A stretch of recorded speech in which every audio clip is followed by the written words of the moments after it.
Les doy la bienvenida a todos. Muchísimas gracias por acompañarnos esta noche. Muy en especial le doy las gracias al profesor Emmanuel Rodríguez, que ha sido mi víctima de esta noche. Tenemos toda la intención en el Centro Cultural de dar a conocer a este equipazo que tenemos en el Departamento de Sociales. Y esta noche el profesor Emmanuel Rodríguez, que es profesor de segundo, ¿verdad, Emmanuel? Segundo. Sí, de segundo de bachillerato, nos acompaña con un tema de historia dominicana que espero que sea de interés para todos. Es importante que conozcamos nuestra historia y así sabremos por qué muchas cosas de los dominicanos son como son. Buenas noches, Emmanuel, bienvenido. Muchas gracias, Cecil. Para mí es un honor de parte del Centro Cultural Babeque y que te hayas tomado la molestia de victimizarme para hacer esta presentación, porque la verdad, uno de los placeres que se deriva de ser maestro es poder traer al conocimiento general este conocimiento que a veces pasamos por alto. La historia es uno de los ramas del conocimiento que más ha sufrido en la academia en los últimos años, porque se ha registrado, incluso en términos de graduandos, en temas de historia, de estudiosos de historia, incluso las matriculaciones han bajado dramáticamente, porque hay quien entiende que la historia no tiene ningún uso, pero sí, la historia es el contexto, es la gran novela de nuestras vidas, pero una novela real, es una narración cierta de cosas. Es cierto que se puede hacer muchas interpretaciones y se pueden hacer juegos con ella, pero no se puede faltar al rigor. Y entender la historia es lo que nos permite entendernos a nosotros mismos. Yo siempre he visto la historia como una especie de psicoanálisis colectivo. Es una forma de entendernos todos y de ser y de explicar por qué somos quienes somos y por qué estamos donde estamos. La realidad, el presente, es una cadena causal de acciones que desembocan en un resultado, y nosotros somos resultado de nuestro proceso histórico.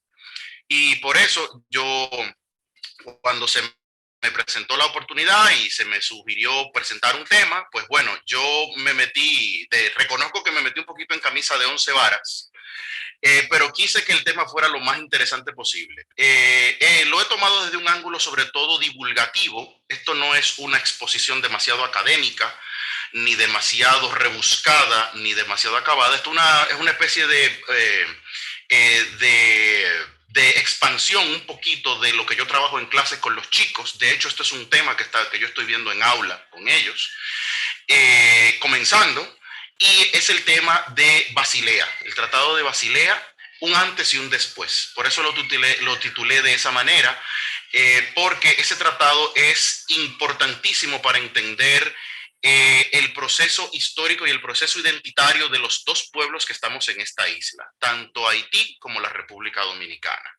Por supuesto, yo voy a hacer un poquito de énfasis más del lado de nosotros, del lado dominicano, pero hay que entender primero el contexto internacional de cómo llegamos aquí. Yo voy a comenzar a compartir pantalla. Yo preparé unas diapositivas, no son muchas, porque no tengo la intención de abrumar. Y deseo, sobre todo, porque este tema da para mucho. Con esto se pudieran preparar varias charlas. Aquí pasó un poquito de todo durante el siglo XVIII. El siglo XVIII y comienzos del siglo XIX son una época sumamente convulsa de la historia dominicana. No sé si pueden ver mi pantalla ahí. Sí, pues yo puedo verla. Yo lo que creo que debes ponerla en full. Sí, a eso voy. Muy bien. Se ve bien. Déjame ponerla en modo presentación. Presentación, sí. A ver, ¿por qué? No, a ver. No, para guardarlo. A ver. Función F5 puedes darle. Gracias por la idea, gracias. Función F5.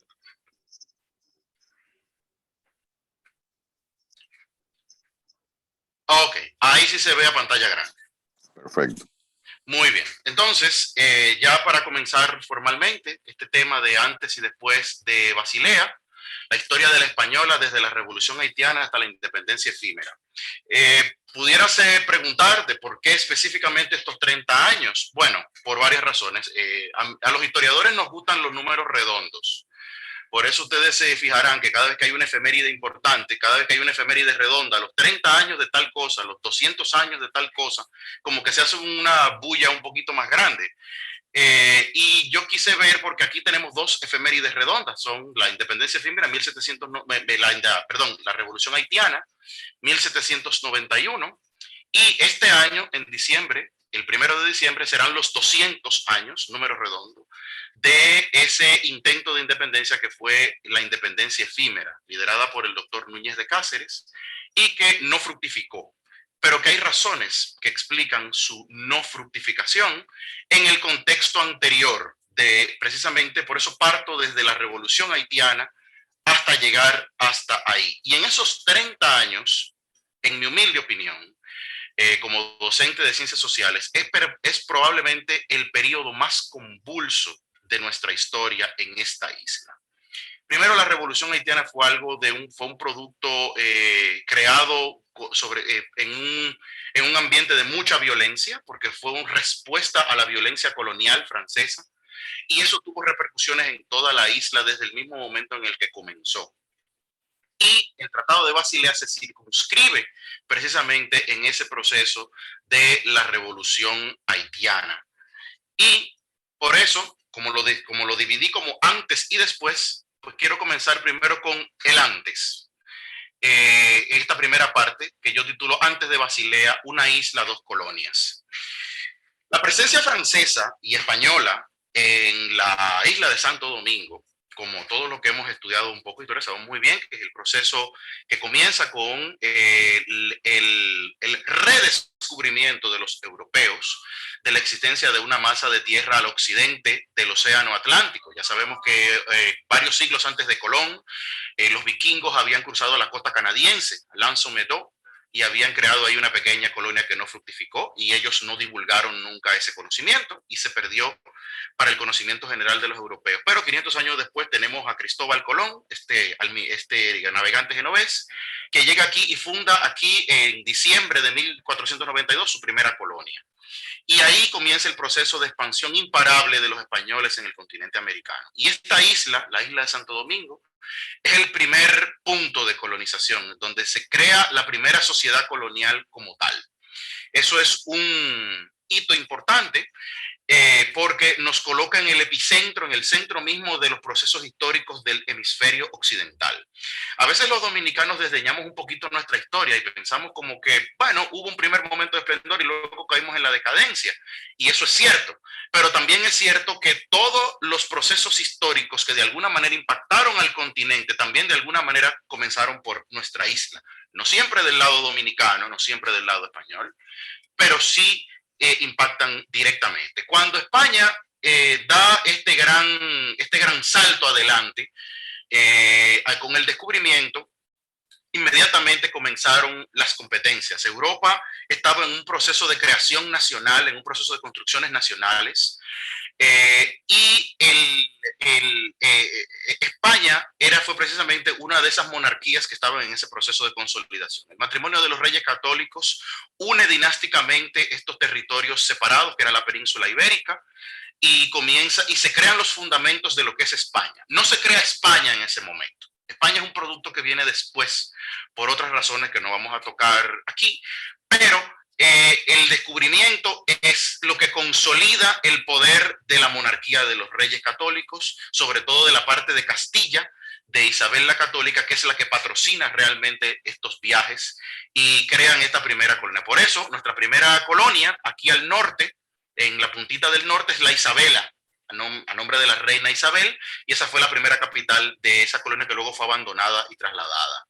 Ese proceso de abandono y de traslado hacia el sur, hasta que se conforma la ciudad de Santo Domingo, es lo que crea que esta parte del norte de la isla quede muy desolada y muy abandonada, y crea las condiciones propicias para que los enemigos y competidores de España en la expansión imperial europea pues aprovechen ese escenario para hacer una penetración. La penetración francesa del occidente de la española comienza aproximadamente cuando se hacen las devastaciones de Osorio.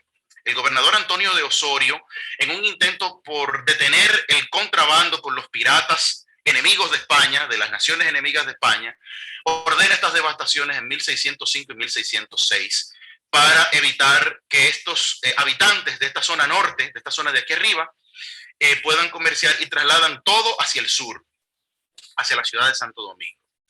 Eso tiene implicaciones nefastas para esta isla a futuro, porque primero, esta parte del norte era por donde pasaban realmente las corrientes marinas que permitían llegar más rápido a España, y por ahí era que navegaban precisamente los corsos y los piratas, porque era por donde más fácil se podía navegar.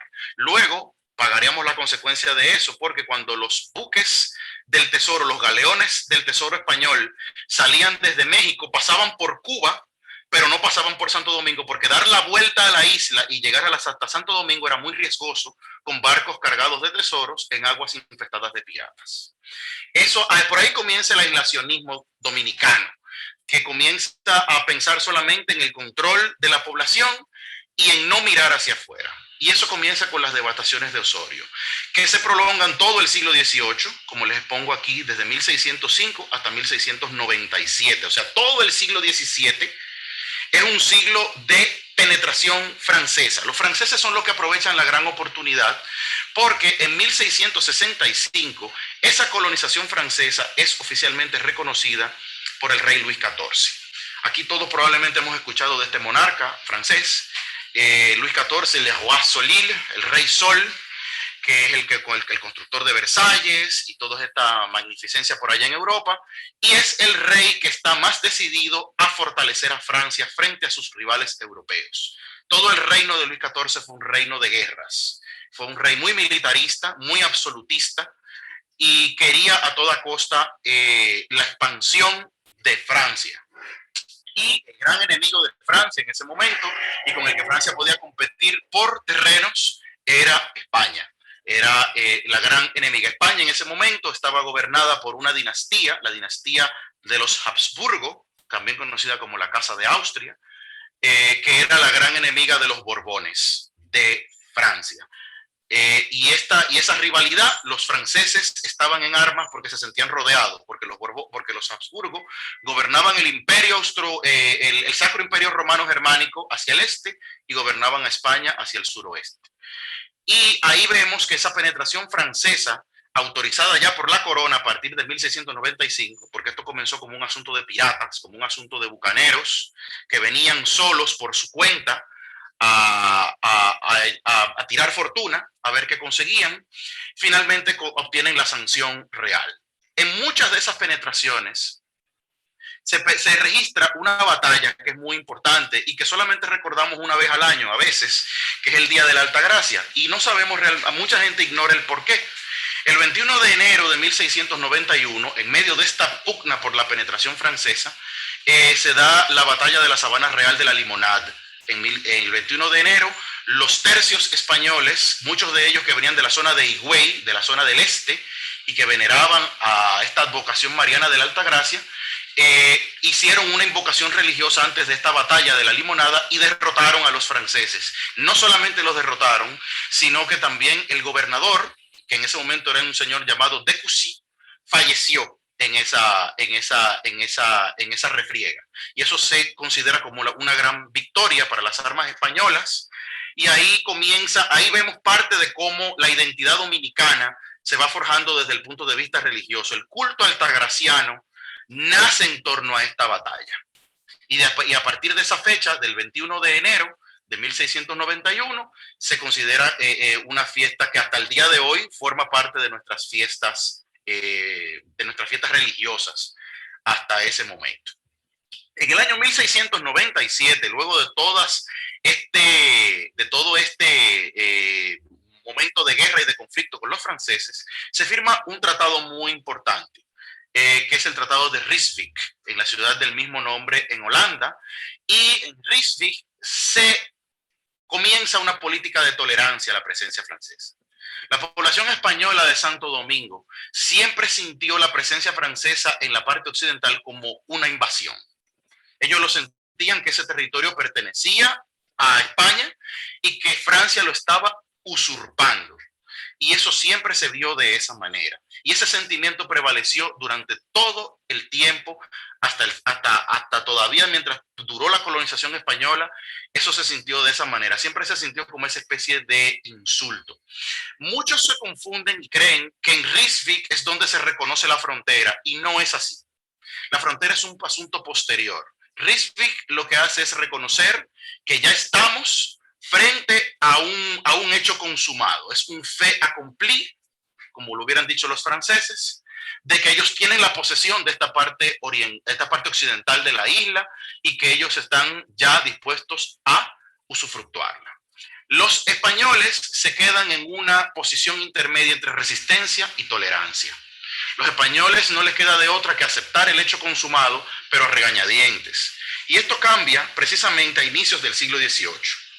Luego de la paz de Rijswijk, sucede que en España el último rey de los Habsburgo, Carlos II, fallece sin descendencia, lo que da lugar a una de las muchas guerras de sucesión que se dieron en Europa, pero esta es particularmente importante porque una de las que está luchando por lograr la sucesión frente a la corona española es el nieto, nada más y nada menos que de Luis XIV, el rey francés que acabamos de mencionar, el rey Sol, que quiere consolidar su dominio dinástico de la mayor parte posible de Europa. Y España, por supuesto, es una pieza jugosa que él quiere atrapar para sus dominios. Eso le costó mucho a Luis XIV porque él no logró su objetivo, que era que al final que los dos reinos se unieran y hacer una especie de superpotencia. Y esto no se logró. Para lograr Luis XIV que finalmente su nieto, Felipe V, fuera coronado rey de España, él tuvo que negociar que las dos coronas tenían que estar permanentemente separadas. Hasta el día de hoy hay un sucesor de los Borbones sentado en el trono de España hasta el día de hoy. Y es precisamente un Felipe VI. Así que aquí vemos que hay una continuidad. Aquí vemos los procesos de cambio y de continuidad como se notan hasta el día de hoy. Esa presencia francesa, cuando se unen las dos coronas, cuando hay una familia, una sola familia, que son los Borbones, gobernando en España y en Francia, pues lo mismo se traslada a las dos colonias, del Saint-Domingue francés y el Santo Domingo español, que finalmente son, esta política de tolerancia pasa a convertirse en una política de reconocimiento. Ya se va aceptando que los franceses son los vecinos y que hay que convivir con ellos. Al principio se entiende que esto no es correcto, pero hay un problema. Las fronteras no están delimitadas. Y ahí es donde comienzan las negociaciones que se tomaron mucho tiempo durante el siglo XVIII. Hubo un primer acuerdo en 1731, no lo mencioné aquí en la diapositiva, pero lo digo aquí de viva voz. Y finalmente, luego de muchas avatares y idas y venidas, se decide en 1777, en el Palacio de Aranjuez, en Madrid, se hace el reconocimiento ya oficial de los límites fronterizos intercoloniales, que es esa línea que ustedes ven parcialmente ahí. Esa es la línea de Aranjuez. Esa es nuestra primera frontera entre los dos estados, español y el otro francés, y esa va a ser la línea en gran medida de la frontera hasta todavía en 1844, cuando la República Dominicana se separa de Haití y se consolida el primer Estado Nacional Dominicano. Es esa frontera la que se va a reclamar, pero eso no va a ser así, y esa frontera se va a mover paulatinamente hacia el oeste bajo el empuje haitiano, sobre todo porque estos territorios estaban despoblados. España intentó poblarlos, pero no hubo frutos al respecto. ¿Qué pasa? La Francia que está tomando control de esta parte occidental de la isla de Santo Domingo es la Francia monárquica, es la Francia pre-revolucionaria, una Francia absolutista, que cuando Luis XIV fallece le pasa a sus descendientes, Luis XV y luego Luis XVI. Luis XVI es el que se ve enfrentado aquí abajo, a la izquierda, a los estados generales, y que debe enfrentarse a una Francia que está quebrada por sus guerras coloniales, por sus aventuras, una Francia que está produciendo mucha riqueza en las colonias, pero que todavía no ha adoptado un sistema de producción capitalista. Es un sistema muy mercantilista, muy metálico, muy todavía feudal en algunas medidas, y es una riqueza que solamente está en manos de los nobles. El pueblo francés no siente esta riqueza que emana de las colonias, y inmediatamente eso comienza a reflejarse en el descontento de la población y en una Francia que se está ya al borde de la revolución, que finalmente Luis XVI, uno de los sucesores de Luis XIV, no logra manejar. Esta Francia que vemos es la Francia que vemos aquí a la derecha, una caricatura de la época de la Revolución Francesa, con una leyenda muy jocosa: il faut espérer que je le finira bientôt. Esperemos que este juego, esperemos que este relajo, como diríamos en buen dominicano, vaya a terminar bien, pero evidentemente no podía terminar bien con una clase noble y con una clase eclesiástica, como ustedes ven ahí, montada a lomos del pueblo francés, que se deslomaba trabajando para que la aristocracia viviera en la opulencia. Los estados generales finalmente revocan esta situación, se convierten en asamblea y explota la revolución finalmente, que es lo que vemos aquí arriba a la izquierda, con la toma de la Bastilla. 14 de abril de 1789, el pueblo de París sale a las calles a pedir que esto termine.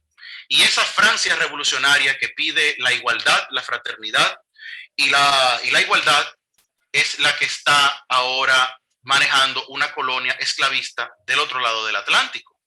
Entonces, ¿cómo la sociedad de Saint-Domingue, construida sobre la esclavitud, va a poder manejar esta situación? Esto es imposible. Cuando llegan a Cap François, o Cabo Francés, que era como se llamaba en ese momento Cabo Haitiano, que era la capital de la colonia en ese momento, no era Puerto Príncipe en ese momento, sino en la ciudad del Cabo. Cuando llegan las noticias de que el pueblo de París se ha levantado en armas, que hay una puja por la libertad, el pueblo de la colonia de Saint-Domingue entiende que ha llegado el momento de que la situación cambie para ellos también. Saint-Domingue, al igual que Francia, es una sociedad sumamente desigual, es una sociedad jerárquica, donde los grandes blancos, los Grands Blancs, que son apenas el 20% de la población, es la que tiene toda la riqueza. Hay una capa intermedia que son los mulatos, son libres, hijos de franceses y de esclavas, pero que tienen una situación ahí de segunda categoría. Y están los esclavos africanos que se traían por cientos de miles todos los años desde la costa occidental de África, sobre todo de la costa de lo que hoy es Senegambia, en la zona de Senegal y Gambia, y están sometidos a un trabajo esclavo sin absolutamente ningún derecho. En 1791, cuando los esclavos negros se dan cuenta de que no hay futuro con la situación en Francia, que los blancos y los mulatos están negociando su libertad, sus derechos exclusivamente, y a ellos se les está dejando fuera, entonces explota finalmente la revolución haitiana, inspirado sí en los ideales de la revolución francesa, pero mucho más radical. Esta imagen que ustedes ven aquí es un cuadro de los que probablemente hemos visto todos los dominicanos en algún momento. Es un cuadro naif, es un cuadro de los que suelen pintar nuestros vecinos haitianos y los venden. Y esto es una representación de la famosa e infame ceremonia del Bois Caïman, donde ellos, los esclavos africanos, hacen una ceremonia religiosa propia de su religión. A veces tenemos una percepción errónea de la percepción del vudú, pero es una religión con todas las de la ley. Y ellos hacen esta ceremonia como una forma ya de señalar religiosamente el rompimiento con el régimen francés. Los esclavos están decididos no solamente a su libertad, sino que están decididos a desmantelar todo el sistema colonial. Con esto no estaban de acuerdo los mulatos, ni estaban de acuerdo tampoco los blancos, mucho menos, porque romper con ese, ellos lo que querían era una especie de libertad o de autonomía frente a Francia, pero de alguna manera mantener funcionando esto, aunque no fueran esclavos, mantener esto funcionando, este sistema colonial esclavista.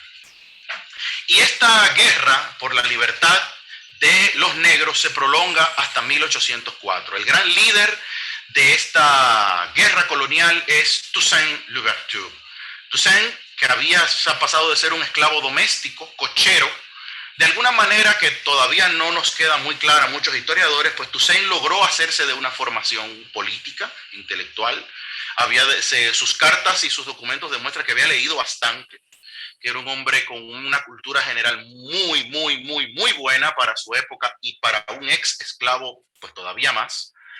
Finalmente, Toussaint logra hacerse con el control de la situación e intenta lograr que Francia reconozca que Haití es un estado soberano dentro de Francia, pero con una cierta autonomía. Los franceses negocian un momento y dicen que sí, le dan la libertad a los esclavos, pero esto no iba a durar mucho, porque en Francia la situación también estaba cambiando. Todos conocemos todo lo que pasó en Francia, se decapitó al rey, viene un directorio, vienen los jacobinos, la revolución se radicaliza y luego hay un regreso de las tendencias conservadoras. Los haitianos lucharon ferozmente por su libertad hasta el año 1804. Toussaint es sacado de la isla por los franceses. Napoleón Bonaparte envía a su cuñado, Emmanuel Leclerc, específicamente para tomar posesión de la isla en nombre de Francia y sacar a Toussaint. Es increíble, pero el gran Napoleón, el gran derrotador de todo el mundo en Europa, no sabía qué hacer con este esclavo, con este ex esclavo Toussaint. Toussaint pone en jaque a Napoleón Bonaparte y es capaz de hacer que Napoleón mande a toda una armada, más de 50,000 soldados, para sacarlo de la isla, por considerarlo una amenaza. Cuando Toussaint es sacado de la isla, quien toma el control es el señor que vemos a la derecha, que es Jean-Jacques Dessalines, que es quien proclama finalmente la independencia ya formalmente de Haití, cuando ellos se dan cuenta de que con Francia sencillamente no hay futuro de ninguna manera. Y se rompen finalmente ya los vínculos coloniales. Pero ¿qué pasa? En 1795, en medio de esta convulsión, en medio de este caos de la revolución haitiana, y que Francia está perdiendo el control de la situación en la isla, España, que está en guerra con Francia en Europa, decide de una manera totalmente sorpresiva para la población española dominicana de la época pasarle a Francia el control de la isla completa. Este control de la isla completa por parte de Francia ya venía hablándose por lo menos desde 1741. Pero realmente en ningún momento se llegó a hablar como en serio de que esto iba a ocurrir. Y por eso la firma de la Paz de Basilea toma totalmente por sorpresa a la población hispánica dominicana. Muchos se resistieron a creerlo hasta el último momento. Pero había un problema. Francia firmó el acuerdo, España cedió la isla, pero ¿quién iba a tomar posesión de la isla? No se sabía. Los españoles de la isla de Santo Domingo preferían que tomara posesión alguien directamente venido desde Europa, alguien venido directamente desde Francia, pero la situación estaba controlada en el oeste por Toussaint Louverture. Y Toussaint tiene mucho interés en unificar la isla bajo dominio francés, pero que sea él quien lo haga. Y finalmente Toussaint es quien lo va a hacer y vamos a ver qué ocurre. Pero antes de que pasemos ahí, y que veamos esta situación de 1795, es que Basilea y la cesión de la isla es el gran trauma de la parte española de la isla de Santo Domingo. Las familias dominicanas comenzaron a emigrar en masa de la isla y eso se sintió como un golpe, como una traición que la madre patria, la metrópoli, había hecho a su población y el plazo de un año que se dio originalmente no fue suficiente. Muchas familias se fueron y una de las familias que se fueron, y la menciono aquí precisamente porque es un caso muy particular, es el caso de la familia Duarte Díez. Para cuando ocurre la Paz de Basilea, el padre de quien se convertirá en nuestro padre de la patria, don Juan José Duarte Rodríguez, ya está en Santo Domingo. Don Juan José Duarte era un peninsular español, natural de Cádiz, en Vejer de la Frontera. Y con 20 y tantos años se había trasladado a la ciudad de Santo Domingo y había establecido un negocio de efectos marítimos. Y le había ido bastante bien con ese trabajo. Y finalmente contrajo nupcias en una fecha no especificada con doña Manuela Díez. Y los Duarte Díez son una de esas familias españolas que se van de la isla cuando ocurre el traspaso de mando frente a Francia. Se trasladan específicamente a Mayagüez, en Puerto Rico, y allí se quedan hasta que dura el gobierno francés. Cuando ocurre lo que nadie quería que pasara, que era que Toussaint tomara el control de la isla. Voy a saltar aquí una diapositiva porque esto es algo que ocurre un poco después y luego voy a volver a la anterior. Toussaint, como es el jefe de la revolución haitiana, es el que toma sobre su cargo el control de Santo Domingo. Toussaint entra a Santo Domingo, nota curiosa, un 26 de enero del año 1801. O sea que Toussaint entra a Santo Domingo, curiosamente, 12 años antes de que nazca Duarte. Exactamente.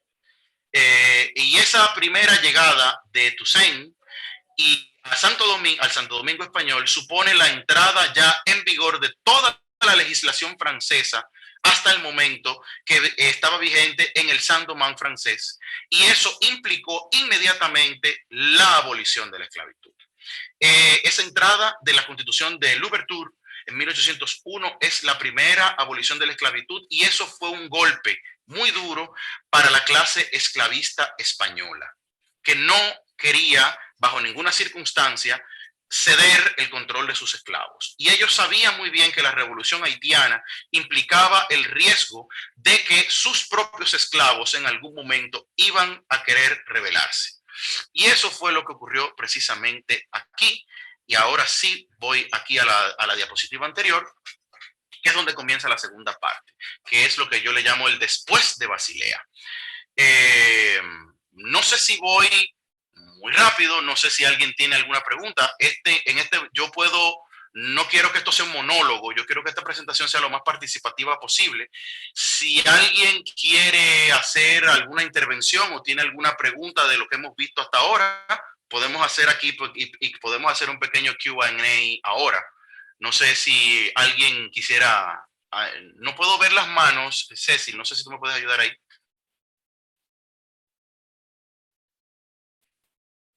Perdón, yo estoy mirando, no hay manos levantadas. Sin embargo, a mí me gustaría preguntarte, yo veo que tú usas la palabra dominicanos. Sí. Y para esta fecha nos llamábamos dominicanos. Ya el gentilicio dominicano estaba en uso. Estaba en uso desde el siglo XVI, el gentilicio dominicano. Pero me alegra mucho que tú hagas esa pregunta, Cecil, porque uno de los argumentos que muchos nacionalistas radicales utilizan como argumento era que ya éramos dominicanos desde el siglo XVI o desde el siglo XVII. El gentilicio dominicano estaba en uso desde esa época, pero dominicano significaba sencillamente habitante de Santo Domingo. No tenía todavía la connotación de una nacionalidad autónoma. Aún no tenía ese significado. Y los dominicanos eran sencillamente cualquier español o criollo que viviera aquí. Eso era un dominicano. Era un poblador de Santo Domingo, y que luego quien convierte el gentilicio en una nacionalidad es Duarte. Pero eso viene después, mucho después. Ok, gracias. ¿Cómo no? ¿Cómo no? No sé si alguien más quería hacer alguna intervención o alguien necesitaba, porque yo sé que les he dado muchas explicaciones, muchos datos. Yo sé que esto puede resultar un poquito abrumador, así que no quiero que se me queden con dudas. Si tienen algún interés en algo de lo que se nos trata ahora, pues lo podemos hacer. No entiendo, Emmanuel. Ajá. Decías que Felipe V es el que son dos coronas, sí, de una familia. Así es. Luego, ¿qué pasa? Porque, ¿por qué entran entonces en guerra que Ajá. lleva al Tratado de Basilea ya en 1795? No entiendo. Ok, te explico, claro. La aclaración es válida. La Francia de 1795, que firma la paz de Basilea con España, ya no es la Francia monárquica, es la Francia revolucionaria. Entonces ya no existe ese trato de familia entre coronas, porque ya la corona no está al mando en Francia. Ya ha pasado la decapitación de Luis XVI, ya es el directorio jacobino, son los radicales, Robespierre y compañía son los que están en el poder en Francia. Y Francia tiene un empuje muy grande en Europa y domina gran parte de los territorios españoles. De hecho, casi la mitad de Cataluña ellos ya la controlaban. Y España cede Santo Domingo a cambio de que Francia le devuelva los territorios en la península. Fue un cambio de territorio, fue un quid pro quo que se hizo aquí. Un negocio de suéltame el territorio en la península y yo te voy a ceder la isla. Los franceses soñaban con dominar la isla completa desde el principio. Esto venía desde antes. Y por eso estas dos coronas, por eso los franceses entendían que como había un pacto de familia entre estas dos coronas, la española y la francesa, eventualmente esto podía ocurrir. Pero no ocurrió en el momento que ellos pensaban, sino mucho después. Y es España la que voluntariamente abandona la isla.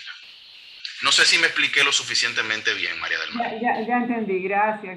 Sí. ¿Cómo no? No sé si alguien más tiene alguna intervención adicional para continuar. Yo tengo una pregunta. Adelante, Clara. ¿Quién armó a los esclavos haitianos en la Revolución Haitiana? ¿Cómo un pueblo esclavo puede permanecer armado en contra de los que tienen el poder, mulatos blancos? ¿Y cómo afectó la Revolución Haitiana al territorio dominicano, vamos a decir, a la colonia española en ese periodo? Sí, el pueblo, los africanos sublevados tenían acceso a ciertas armas, porque para su trabajo ellos usaban sus aperos de trabajo, como los machetes, las coas y demás. Esas fueron sus primeras armas. A medida que ellos fueron logrando, asaltando fincas e ingenios azucareros, que estaban en manos de mulatos y de blancos, ellos fueron haciéndose de armas. Y ellos consiguieron un aliado que nadie esperaba, y fue la misma España. Uno de los que ayudó a los haitianos en su revolución fue el lado español. De hecho, Toussaint, en un momento determinado, sirvió como militar auxiliar en el ejército español, en un momento determinado. O sea, Toussaint, en un momento, los españoles apoyan la revolución haitiana en un primer momento porque ellos lo ven como la oportunidad de sacar a los franceses de la parte occidental y volver a unir la isla bajo control español. Y ellos ven en Toussaint esa esperanza. Pero Toussaint luego se cambia de bando y cuando él ve que los franceses están más abiertos con el tema de abolir la esclavitud que los españoles, entonces Toussaint se cambia para el lado francés. Pero ellos recibieron apoyo de los españoles, recibieron armas y había una política de tolerancia con los esclavos. De hecho, una de las grandes disputas, yo no lo menciono aquí directamente porque si no se prolongaría demasiado la exposición. Pero, por ejemplo, España, desde el siglo XVI, tenía una política de tolerancia hacia los negros esclavos prófugos de la parte francesa, cruzaban al Santo Domingo español y en el momento en el que cruzaban la frontera eran libres. España los aceptaba como libres. No eran ciudadanos de segunda, no tenían el mismo estatus de los españoles blancos, pero eran libres. Y aquí en la ciudad de Santo Domingo, lo que hoy es un barrio de la capital, se formó originalmente como un pueblo de negros libres y se llamaba San Lorenzo de los Mina. Lo que hoy es el barrio de los Mina, originalmente era un establecimiento de negros libertos que se establecieron ahí, amparados por la corona española. Eso irritó muchísimo a los franceses, porque ellos decían, pero ustedes lo que están es fomentando la rebelión de este lado. Y de hecho era para eso, porque los españoles nunca perdieron el sueño de que ellos iban a recuperar su isla completa. Eso no iba a ocurrir, eso nunca ocurrió, pero así fue como muchos haitianos consiguieron el apoyo de la parte española. Así que no sé si contesté, no sé si fui claro o clara. Qué juego de palabras. Claro, Clara. Sí, a mí me parece que estuvo muy bien. Tú tienes una pregunta en el chat que yo creo que tú la respondiste, lo trataste al principio, pero bueno, alguien te pregunta, ¿Cuál es Sí. el efecto de las devastaciones de Osorio en la división de la isla? Bueno, las divisiones de Osorio fueron el comienzo de la pérdida de control por parte de España de esos territorios que luego se convertirían en la parte francesa. Por ahí pasó todo el mundo, por ahí pasaron los holandeses, por ahí pasaron los ingleses, los portugueses, pero ninguno estableció finalmente. Los que vieron la oportunidad fueron los franceses. Y esas devastaciones, la destrucción de los pueblos de Bajayá y La Yaguana, así como de Puerto Plata fue destruida y también Montecristi fue destruida. Esos pueblos fueron pasados a las cercanías de la capital y con eso se forma Monte Plata, con los pobladores de Montecristi y Puerto Plata, y con los pobladores de La Yaguana y de Bajayá se forma el pueblo de Bayaguana, que aún está ahí justo en la provincia de Monte Plata. Entonces, las devastaciones de 1605 son la primera gran metida de pata de los españoles en esta isla, porque eso permitió que de esa zona occidental de la isla se convirtiera de facto en una tierra de nadie. Y eso fue lo que permitió que estos corsarios penetraran ahí, todavía en la independencia efímera, que vamos a ver al final de mi presentación, todavía en la declaración de independencia del pueblo dominicano de 1821, de José Núñez de Cáceres. Una de las cosas que Núñez de Cáceres les echa en cara a los españoles como un daño y un mal manejo al pueblo dominicano fueron las devastaciones de Osorio de 1605. Eso se menciona en esa declaración de independencia. O sea que las devastaciones son capitales para entender cómo la penetración francesa ocurre y cómo comienza esta tensión entre estos dos pueblos que se están conformando a ambos lados de la colonia. No sé si con eso contesto o si hay alguna adicional. Veo que hay más, veo que me salen aquí en el chat. Me dicen que yes. Sí, lo puedo ver. La devastación. Que yes, ok, perfecto. Ok, entonces cierro aquí. Bien, si hasta ahora vamos claro, voy entonces a la segunda parte. Sí, ya no hay más manos levantadas ni nada. Ok, entonces, tras la firma de la paz de Basilea, en medio de la convulsión de la revolución haitiana, eso tuvo efectos inmediatos del otro lado, del lado español dominicano de la isla.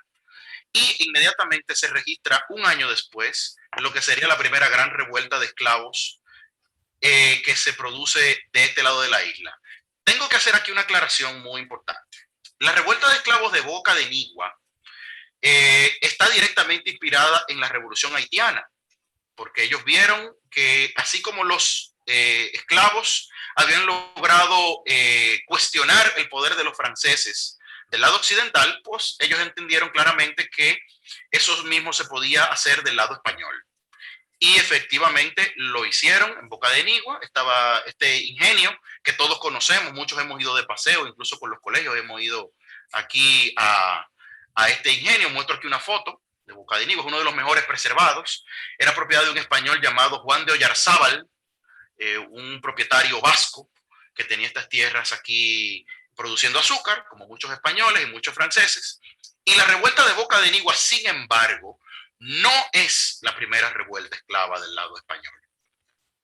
Siempre se ha hablado, por ejemplo, cuando hablamos de la revolución haitiana, de que esta es la primera gran revuelta de esclavos. Realmente, la revolución haitiana es la primera revuelta de esclavos que triunfa y que da génesis a un Estado nacional nuevo, dominado por los antiguos esclavos.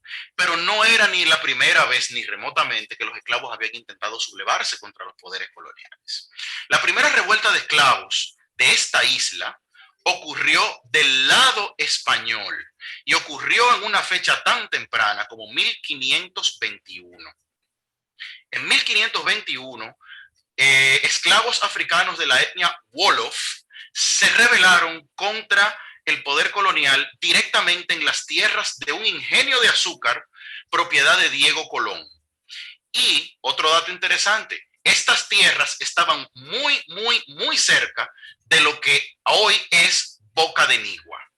O sea que en 1521, en el mismo lugar, se dio una rebelión de esclavos, una en 1521 y otra en 1796. Parece que aquí en esta zona de Boca de Nigua había un foco muy fuerte de esclavos libres, de esclavos cimarrones, que parece que sirvieron de ejemplo. Sabemos que del lado español hubo muchas cimarronadas, hubo muchos esclavos que huían de los españoles, se establecían en los llamados manieles o palenques, pero estos esclavos, aunque huían de los españoles, nunca habían intentado directamente una acción directa para derrocar al gobierno colonial, salvo esa primera vez en 1521. Después nunca lo volvieron a intentar hasta 1796, ya inspirados directamente en la revolución haitiana. O sea que ya las ondas de choque, las ondas expansivas que vienen desde Occidente se comienzan a sentir del lado oriental.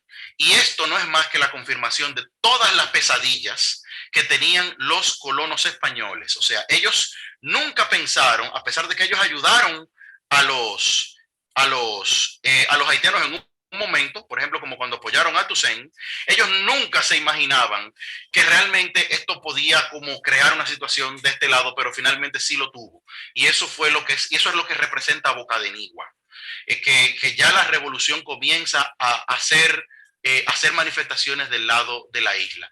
Y por eso, y aquí retomo algo que había mencionado anteriormente, los españoles están sumamente interesados, los criollos que quedan de este lado, quieren que sean los franceses directamente los que tomen el control de la colonia luego de la cesión y no que lo haga Toussaint.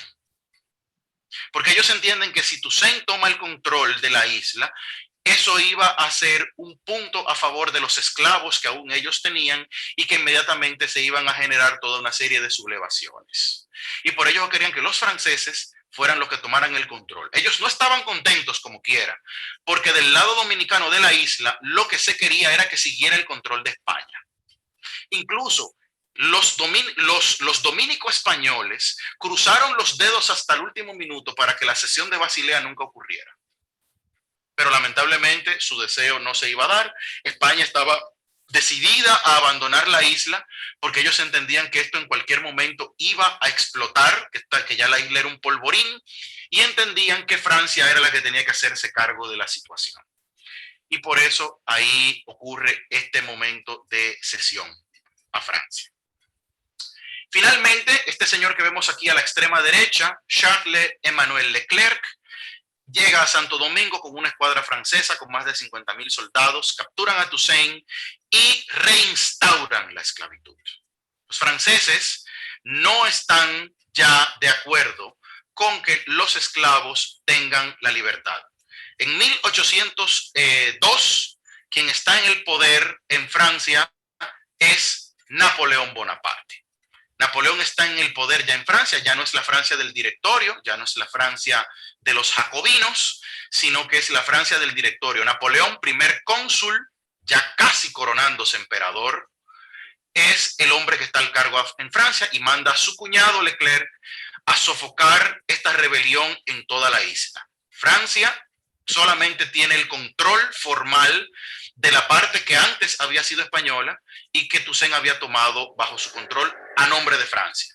Y ellos son los que reinstauran el poder colonial y tras una serie de cambios, finalmente los franceses en 1802 toman el mando. Los criollos españoles que quedaban viviendo en la isla, los que no se habían ido todavía, inmediatamente se alinean con los franceses esclavistas para que no les quiten sus esclavos y poder mantener con su statu quo, con su modo de vida.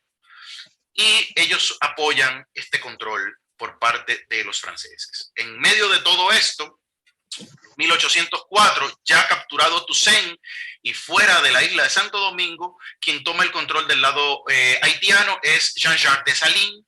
Y el 1 de enero de 1804 se proclama la independencia de Haití. Ya los esclavos y tanto los mulatos como los negros entienden que no hay nada que hacer con Francia, que no hay futuro y que la revolución haitiana, si ha de triunfar y si ha de vivir, tiene que declararse ya formalmente una independencia.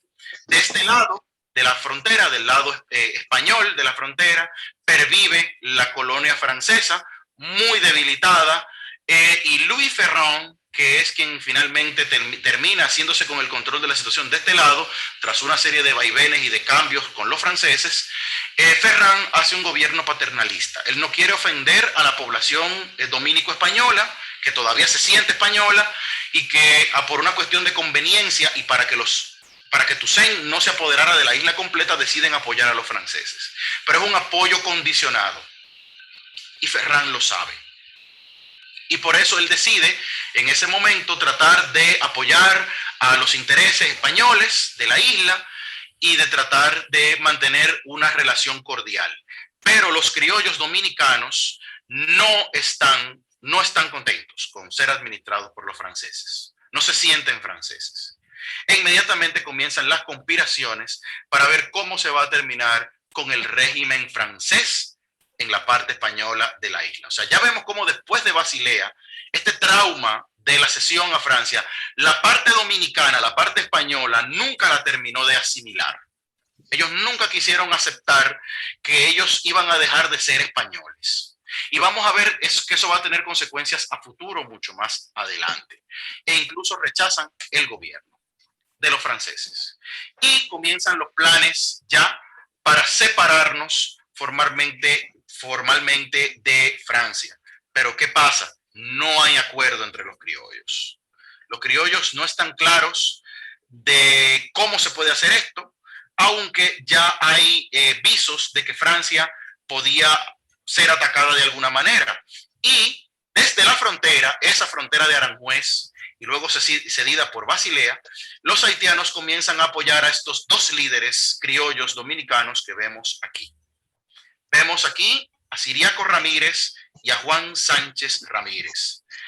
Estos dos personajes criollos dominicanos, bueno, pero criollos no eran los dos. Criollo era Juan Sánchez Ramírez, porque Ciriaco era español, Ciriaco era peninsular, aunque tenía ya muchos años viviendo aquí en Santo Domingo. Tenía plantaciones de café en Asua, y Juan Sánchez Ramírez es atero. Tiene grandes extensiones de hatos en la zona de Cotuí, de donde él era nativo. Y comienzan inmediatamente las conspiraciones, y en octubre de 1808, Ciriaco Ramírez inicia... Hay un micrófono encendido por ahí, se escucha de fondo. Estoy tratando de localizarlo. Ah, ok, perfecto. Entonces, el retorno de los españoles es un anhelo que tiene la clase criolla en Santo Domingo. Ellos no se sienten franceses, no están identificados con la revolución haitiana, no quieren esta igualdad racial, y se comienza a hablar ya de una independencia, de un Estado dominicano autónomo. Ciriaco Ramírez está apoyado por el presidente de la República Haitiana, Alexandre Petion, sucesor de Toussaint y de Dessalines, luego de la muerte de Dessalines en 1806. Petion es presidente en en Haití, y decide apoyar la causa de los criollos dominicanos para expulsar a Francia. Los haitianos no se sentían tranquilos con Francia gobernando este lado de la isla, porque ellos entendían, y con toda la razón del mundo, que los franceses no iban a descansar, no iban a estar en paz hasta que volvieran a someter a sus antiguos esclavos de la parte occidental de la isla. Y ellos apoyaban estos movimientos de expulsión de los franceses para lograr, sobre todo, que los dominicanos lográramos tal vez hacer una independencia. Y esas son las ideas de Ciriaco Ramírez. Ciriaco Ramírez es uno de los grandes olvidados de la historia dominicana. Él es el primero en proponer una independencia, que los dominicanos podíamos hacer un estado autónomo y que no teníamos que estar gobernados ni por Francia, ni por España, ni por nadie. El estado que proponía Ciriaco Ramírez estaba apoyado por Haití, por Petion, iba a ser una especie de confederación entre ambos países. Esto, por supuesto, tenía otra propuesta, que era la de Juan Sánchez Ramírez, que era la del retorno a la colonialidad. Juan Sánchez Ramírez va a Puerto Rico y consigue apoyos de la clase española, de los gobernadores españoles, Toribio Montes, y de las familias dominicanas que estaban en Puerto Rico. Recuerden que la familia Duarte Díez estaba en Puerto Rico. No hay ninguna constancia de que los Duarte fueran partidarios de Juan Sánchez Ramírez, ni nada por el estilo. Pero sí se sabe que cuando triunfa las ideas de Juan Sánchez Ramírez y vuelve el retorno al control español con la España boba, los Duarte regresan a Santo Domingo. Así que con esa acción, ellos ya dejaban claro que sus simpatías estaban con España. Poco se imaginaban ellos que uno de sus hijos, al final, también se opondría al dominio colonial español años después.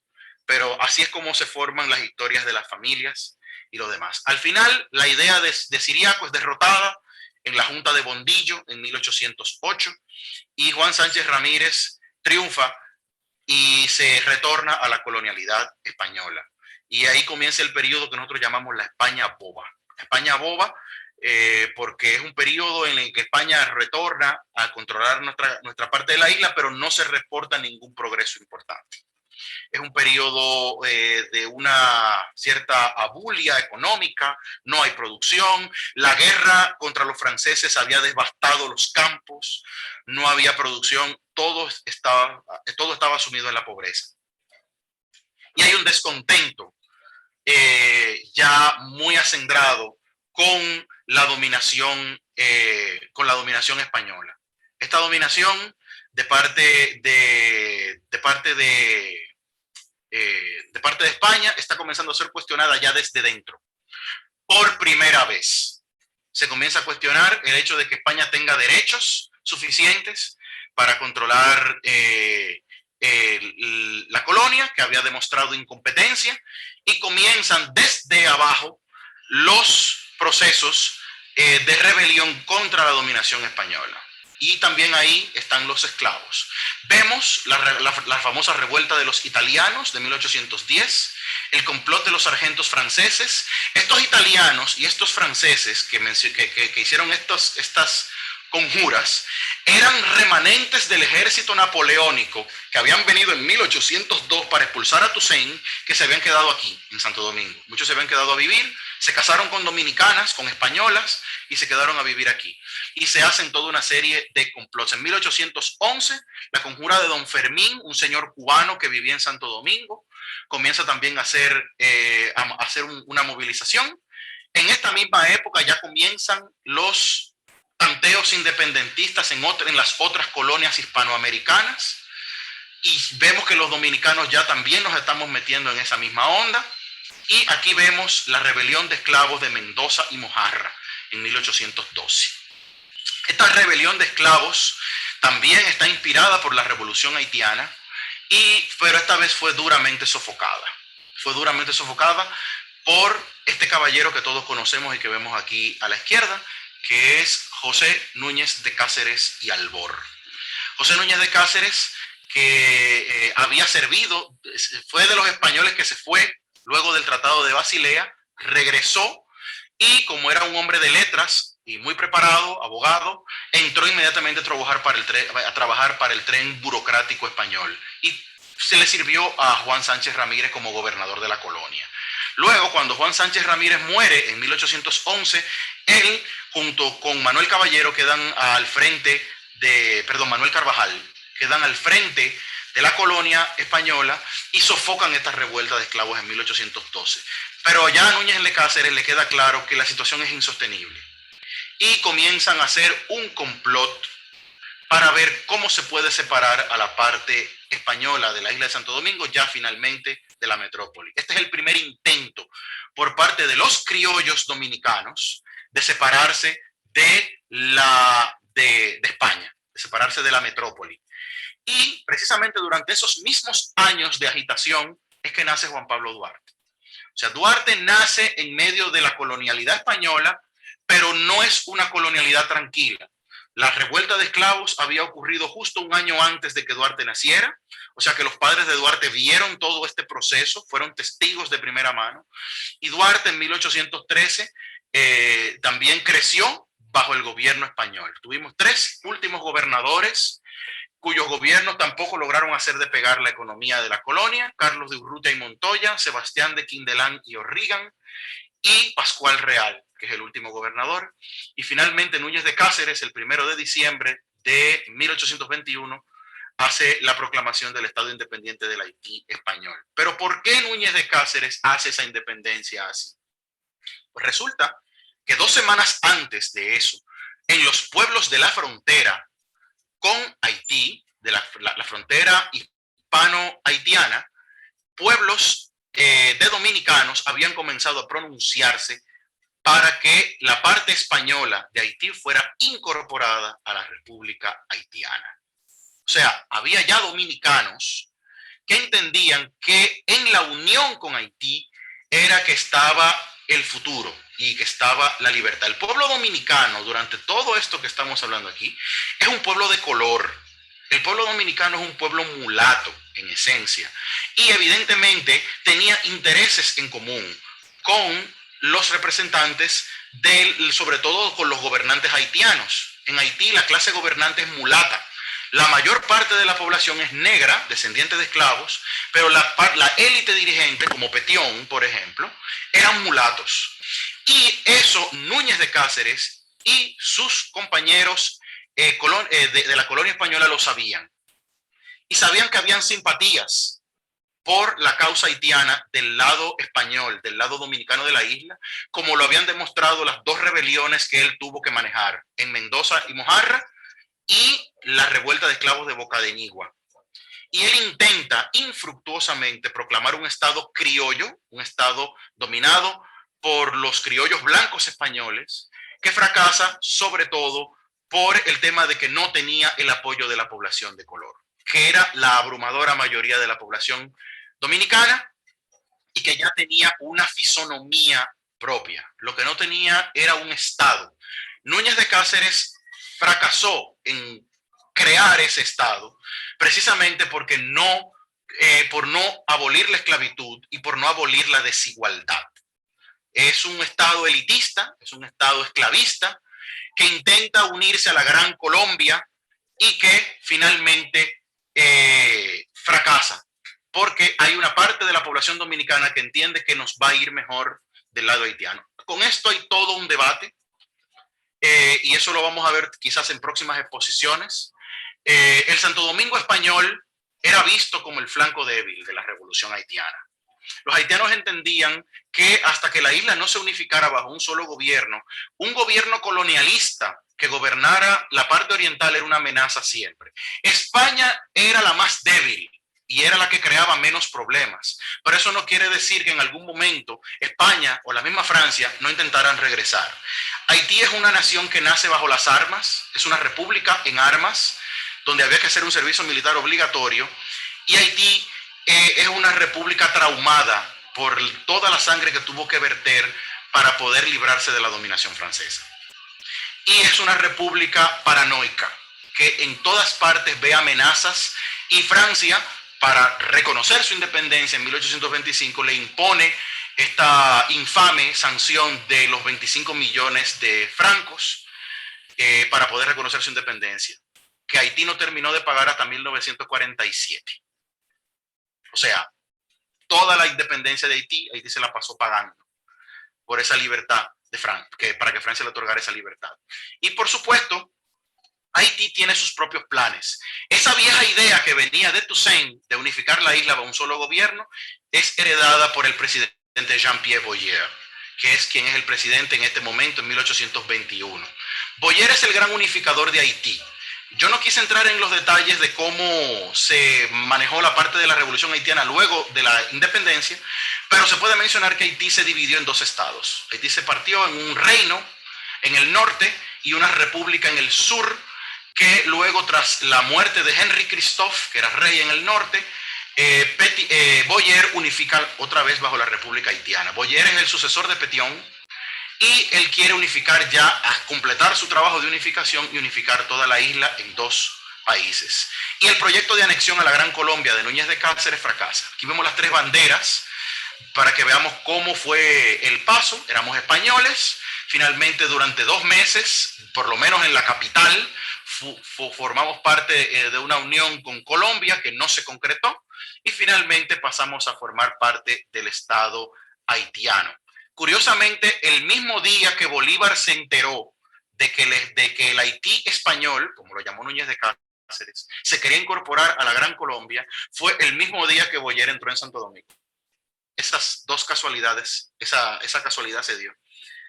Y del lado dominicano, cuando los haitianos toman el control, pues vuelve a surgir este sentimiento de por qué otros no tienen que dominar. En la Puerta del Conde, donde se hizo el trabucazo del 27 de febrero, en esa misma Puerta del Conde, Núñez de Cáceres recibió a Boyer para entregarle las llaves de la ciudad. Y Núñez de Cáceres, de una manera muy diplomática, pero no menos enérgica, le hizo saber a Boyer que el pueblo dominicano no iba a aceptar necesariamente con pasividad la dominación haitiana. Eso era cierto, sobre todo hablando de la misma clase a la que pertenecía Núñez de Cáceres, que era la clase esclavista. La clase popular, el pueblo llano, sí recibió a Boyer con un beneplácito, porque ya el regreso de los haitianos implicaba ya finalmente la igualdad y la libertad que Núñez de Cáceres no ofrecía. Y por eso se le dio la bienvenida. Hay todo un debate sobre si los haitianos fueron llamados o si ellos fueron unos invasores. Ahí hay todo un debate historiográfico con el que pudiéramos hacer toda una charla también. Y finalmente, cuando ocurre la ocupación, ya finalmente el proyecto de Núñez de Cáceres está finalmente fracasado. Núñez de Cáceres duró unos 2 años viviendo en Santo Domingo luego de que los haitianos tomaran posesión. En 1823 Núñez de Cáceres decide irse del país otra vez y se establece en Venezuela y luego se va a México, donde murió en 1846, 2 años luego de la separación de Haití. Y precisamente uno de sus últimos escritos era precisamente celebrando la independencia dominicana del dominio haitiano. Por eso se le llama la independencia efímera. Duró apenas unas semanas, exactamente 2 meses, y finalmente esto concluye de esta manera. Mis conclusiones finales, porque creo que he disertado bastante, creo que hasta me pasé un poquito del tiempo. Yo quise titular esto antes y después de Basilea, precisamente porque con la independencia efímera, los sueños de independencia de los criollos que habían comenzado con Siriaco y fueron abortados en la Junta de Bondillo, fracasan otra vez por la inapetencia que tenían las clases criollas dominicanas, las clases dominantes, por darle la igualdad a las razas. Hay un tema racial debajo de todo esto, y Basilea fue el gran trauma que los criollos españoles dominicanos nunca superaron. Ellos se sintieron traicionados y ese sentimiento de abandono por parte de España nunca lo terminaron de superar, nunca lo terminaron de digerir y siempre lo resintieron. Y eso es lo que está en el fondo, aunque esto ya no forma parte de esta presentación, ya será algo a futuro. Y esa es la razón por la que, aun cuando logramos independizarnos de Haití, 17 años después, un criollo llamado Pedro Santana decide que nosotros tenemos que volver otra vez a ser colonia de España. Porque los criollos dominico-españoles nunca aceptaron, hasta todavía 1865, que ellos no iban a seguir siendo españoles. El sentimiento de la hispanidad estaba muy arraigado en las élites dominicanas. Y eso comienza con ese trauma de Basilea. Y eso se prolongó hasta muy entrado el siglo XIX. Ustedes, como esta manifestación, esto se ve incluso aquí en la independencia efímera. O sea, Núñez de Cáceres, cuando proclama la independencia, no se siente confiado, no se siente con las fuerzas y decide buscar ayuda en la Gran Colombia de Simón Bolívar para que nos acoja, porque ellos entienden que solos no íbamos a poder. En cierta medida tenía razón. Y ese sentimiento de dependencia y de mentalidad anexionista siguió todo el siglo XIX dominicano. Lo intentamos con España, fracasó.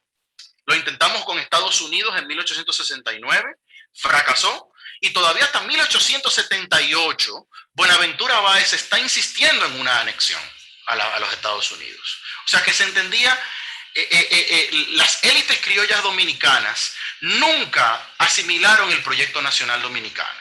Duarte, que era hijo de una de estas familias españolas criollas, fue el primero que entendió, y durante su época parece que fue el único que entendió, que los dominicanos ya teníamos características que nos convertían en nación. Lo que no teníamos era un estado propio. Y esto es lo que Duarte quiere intentar lograr hacer. Pero su proyecto, que se logra en 1844, que es la fiesta que celebramos todos los dominicanos, que es el primer estado dominicano como tal, que triunfa, que se logra, por eso nuestra independencia nacional, ese estado fue entregado como colonia otra vez a España por la misma clase a la que pertenecía Duarte. Lo que pasa es que Duarte era el muchacho rebelde, el joven que pensaba diferente. De hecho, la rebelión de los trinitarios, las viejas élites le decían que esa era la revolución de los muchachos y decían que estaban todos locos. O sea, de esa manera se burlaban de los ideales independentistas de los trinitarios, sus mismos padres y abuelos. Y por eso, finalmente, termina con estas anexiones y demás. Yo creo que he hablado bastante y desde muchos puntos de vista. Este es formalmente el fin de mi presentación y dejo aquí de compartir la pantalla. Y me gustaría ahora pues escucharlos a ustedes. Soy todo suyo. Tienes unas preguntitas en el chat. Digo, unas preguntas no, más bien hay un comentario. Okay. Que dice, lo dice Genara, dice, ajá. Uy, se me fue. La profe Genara, mi compañera querida. Sí, la profe Genara. Dice aquí, pienso que es posible que la flexibilidad con que eran tratados los negros de esta parte este por los españoles pudo despertar esa idea de sublevación. Sí, es correcto. La esclavitud española era esclavitud. De cualquier manera, no hay esclavitud suave ni esclavitud dura, pero la esclavitud española era diferente, porque el trabajo que se hacía de este lado era distinto. Era una sociedad que estaba enfocada en la ganadería, que es una forma de producción muy específica y que no requiere de trabajo intensivo, mientras que la producción en Francia, del lado francés, estaba basada en la agricultura intensiva para exportación. Entonces los franceses, teniendo solamente 1/3 de la isla, producían el triple de lo que se producía del lado español. Claro, pero eso era a base de una explotación brutal de los esclavos. Y evidentemente, por ejemplo, si yo hubiera sido esclavo y a mí y yo sé que si yo cruzo la frontera prófugo y yo logro cruzar al lado español y me van a tratar mejor, pues evidentemente, claro. Así que eso valida el punto de la profe Genara. Sí, si yo encuentro que hay que me van a tratar mejor, aunque siga siendo esclavo y aunque siga siendo un ciudadano de segunda, pues evidentemente me voy a ir para el lado español. Sí. La misma Genara tiene también una preguntita aquí que dice, ¿crees que hay aquí un gran conflicto identitario realmente? Los dominicanos tenemos ciertos traumas identitarios. Sí, yo creo que sí. ¿Por qué? Me voy a adelantar y me voy a salir un poquito del tema positivo, pero la pregunta es muy pertinente. Los dominicanos, cuando nos logramos independizar de Haití, luego de todo este trauma de Basilea, la entrada de Toussaint, luego viene Boyer, toda esta situación, eso creó en los criollos dominicanos, que eran la parte dominante, y era la que escribía, la que tenía educación, la que tenía formación, la que podía transmitir su conocimiento por la palabra escrita, tenía un profundo anhelo de no perder su identidad hispánica. De manera tal que los intelectuales dominicanos, nuestros intelectuales, los que comienzan a escribir y a pensar la historia dominicana desde la dominicanidad, son todos descendientes de criollos españoles. Y sienten esa ruptura por dentro con la hispanidad.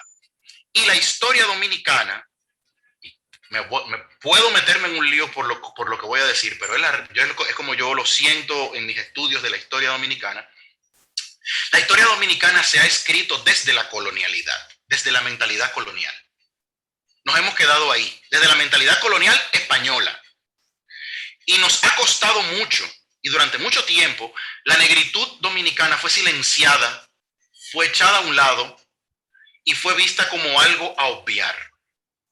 Porque se entendía que celebrar la negritud dominicana era de alguna manera abrirle una brecha a los haitianos. Entonces, por eso no se quiso hacer eso. Por eso los dominicanos tenemos las dos cosas. Es verdad que tenemos una herencia hispánica fuerte, porque, por Dios, después de 300 y pico de años de colonización española de forma continua, pues no es verdad que no vamos a tener un legado español, que lo tenemos con nosotros. De hecho, aquí se ve, estamos hablando en el idioma español. O sea, no vamos a negar eso. Pero también es cierto que hay una parte africana, hay una parte negra, que las élites criollas dominicanas, que en su mayoría son descendientes de españoles, nunca han querido hablar mucho de eso. Entonces, eso creó una mentalidad, una especie de esquizofrenia identitaria en el dominicano, que en nuestro mayor porcentaje somos mulatos. O sea, no somos ni del todo blancos ni del todo negros. Entonces tenemos las dos cosas por dentro. Es como yo le decía, hay personas que, por ejemplo, a mí me dicen, no, porque los españoles, que si eran los malos, que si los negros, que si los haitianos. Y yo le contesto de forma jocosa, mira, yo lo siento, yo no puedo matar a ninguno de mis dos abuelos. Lo siento, no puedo negarlo a ninguno de los dos, porque yo soy los dos. Yo soy ambas cosas. Y todos los dominicanos somos de alguna manera ambas cosas. Los dominicanos tenemos las dos identidades. Los haitianos tienen en eso una ligerita ventaja. Y es que los haitianos siempre han tenido una identidad un poquito más sólida. Porque como ellos se ganaron su independencia a base de guerras duramente ganadas, y ellos tienen ese impulso de que ellos se liberaron de la opresión francesa, que es no decir... es decir mucho, porque Francia era muy fuerte y ellos lograron vencer finalmente a los franceses con una ayuda, por supuesto, de las enfermedades tropicales y demás, pero lo hicieron. Y eso siempre le ha dado al pueblo haitiano una solidez identitaria que los dominicanos nos ha faltado un poquito. Pero sobre todo por esa división, por ese no aceptar que también somos negros. Entonces, el discurso que se impuso de nuestro lado fue un discurso muy españolizante. Y por ahí se fue. Tú tienes que me parece que María del Mar quiere hacerte una pregunta. Sí, creo que yo vi algo de María del Mar. Sí, no, me interesa, dijiste que la sublevación que ocurrió en 1521, la primera revuelta, sí, mencionaste la palabra etnia, la etnia Wolof. Correcto. Aquí te quiero hacer la siguiente pregunta. Con respecto a las rebeliones, tanto de Boca de Nigua a posterior, y la formación de los diferentes manieles y palenques que habían en la zona, hay estudios acerca de cuáles etnias fueron las más, dices las Wolof, venían de algún sitio, no sé de qué sitio de África venían, ¿no? Pero ¿hay algún estudio acerca de cuáles etnias fueron las que lideraron o qué? Porque una de las cosas del tráfico de esclavos, entiendo yo, era que se mezclaban diferentes etnias y al no tener el mismo idioma, habían pocas posibilidades de comunicación y eran unos competencia de los otros. Entonces luego... si hay una mayor cantidad de una misma etnia, lo lógico es que al tener comunes características, Sí. pudieran unirse y rebelarse, un lenguaje común de rebelión. ¿Existe algún estudio, quiénes estudian eso con respecto a las diferentes rebeliones, tanto de este lado como en el mismo Haití francés, o sea, Sí. el mismo Santo Domingo francés, ¿no? Sí, hay varios estudios. Es un tema que se ha comenzado a estudiar. Dominicana ha sido la diáspora dominicana en los Estados Unidos. Hay una gran producción académica en la Academia Norteamericana sobre estos trabajos. Actualmente uno de los que más está trabajando ese tema es el historiador Anthony Stevens Acevedo, que está trabajando muy directamente con el tema de la rebelión de 1521. Él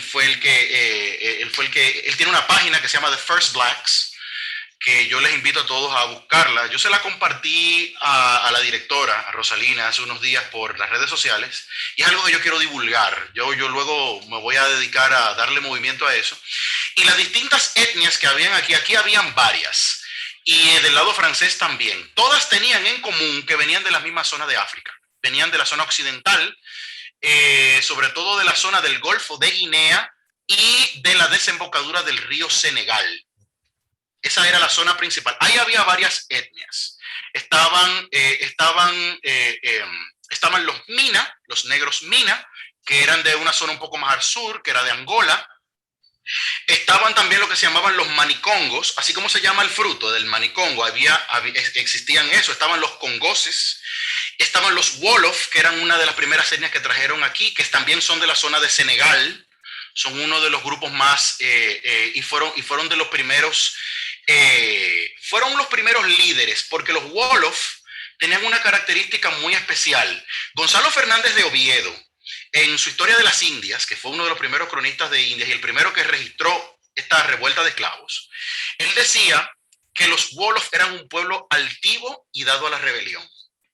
Yo me puse a investigar un poquito en internet de quiénes eran los Wolof, y la etnia Wolof aún existe en Senegal. De hecho, es el grupo étnico dominante en Senegal al día de hoy. Y fueron en un momento ellos tenían una especie de estado feudal. Ellos eran como una especie de pequeño imperio, y tenían varios de esos pueblos de esos alrededores sometidos, eran como una especie de súbditos de ellos. Y por eso, evidentemente, cuando los traen como esclavos a Santo Domingo, son los primeros en rebelarse, porque ellos no están acostumbrados a ser esclavos. La ruta del esclavo se hizo un trabajo muy importante. Los dos principales estudiosos de ese tema aquí en la República Dominicana son Carlos Esteban Deive y Hugo Tolentino Dip. Son los que más han trabajado ese tema aquí. De hecho, uno de los pocos que trabajó la rebelión de 1521 antes de Anthony Stevens Acevedo fue Carlos Esteban Deive, en un librito que casi no aparece. Yo lo tengo digitalizado porque lo digitalizó el Archivo General de la Nación, que se llama Los Guerrilleros Negros, donde se habla de esa rebelión. Y ese es el gran, es de los años 80, y ese fue como el primer empuje para que se comenzara a estudiar la negritud. Hay una bibliografía muy amplia al respecto. Yo puedo conseguirte, María del Mar, como tú trabajas con eso del Centro de Información y Documentación, yo te voy a hacer llegar una serie de links y de libros digitalizados sobre ese tema, porque es algo que hay que tratar, hay que hablar más de esto. Tenemos que descolonizarnos todavía mentalmente. Esa parte está todavía pendiente. Es un tema bastante interesante. Sí, sí. No sé si respondí del todo tu pregunta, si tenías alguna duda adicional, María. Muchas gracias. De hecho, bueno, se me ocurre un poco que esa misma zona de Nigua, todavía nosotros tenemos, las personas que están ahí son normalmente, o sea, muy frecuentemente personas muy altas, o sea, son morenos altos. De hecho, es un área que ha producido muy buenos peloteros, o sea, su constitución física como etnia me parece que también es característica en la zona de San Cristóbal, ¿no? ¿Correcto? ¿Sí? Sí, correcto. Sí. En una ocasión, bueno, Duleidis estuvo haciendo investigación acerca de una abuela, sí, y buscó acerca de los Fulá, el grupo Fulá. Interesante. Sí. Me fui por la tangente, me excusa. No, tranquila. Esto tiene mucho que ver porque la conformación nacional dominicana está profundamente metida con el tema de la esclavitud. Y si uno hace una investigación genealógica seria y uno se mete, por ejemplo, en los archivos parroquiales de la catedral y demás, y los bautizos de esclavos están ahí por cientos. Y sin embargo de eso apenas se habla. El padre Sáez hizo un libro muy bueno hace unos años sobre los bautismos de esclavos. Pero todavía la narrativa oficial como que no ha querido cargar con eso. Como que nos hemos quedado solamente en los españoles y los españoles y los indígenas. Y como que, bueno, y aquí voy a hacer otra parte ahora que tú traes ese tema. Cuando se hizo el documental el año pasado sobre Santo Domingo y la Primada de América, una de las cosas que a mí me llamó la atención fue la repetición de esto. O sea, se habló mucho de los españoles, se habló mucho de los indígenas, se mencionó la esclavitud, sí se mencionó, pero se mencionó como un poquitico así, como por no dejarlo afuera.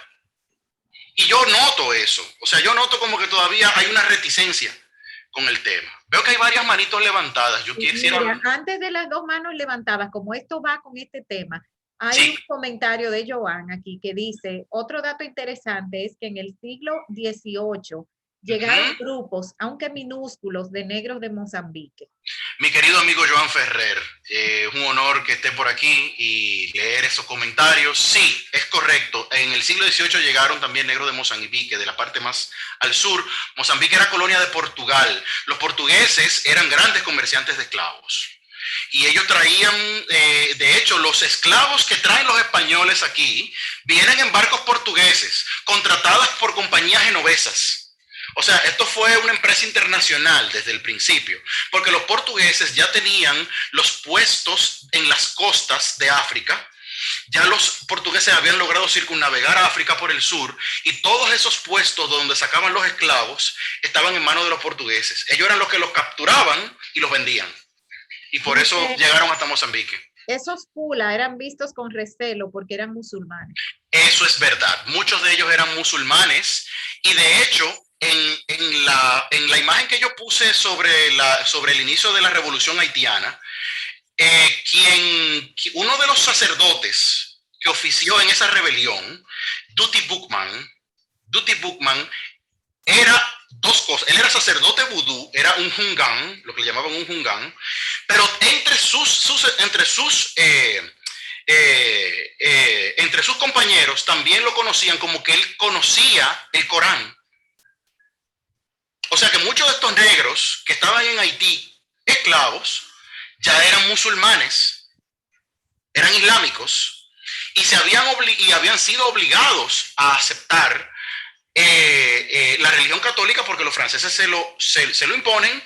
Muchos otros tenían sus religiones africanas, las religiones animistas, de la que luego se conforma la religión del vudú, de esta mezcla del catolicismo con sus deidades africanas, sus espíritus que ellos adoraban ancestralmente desde allá.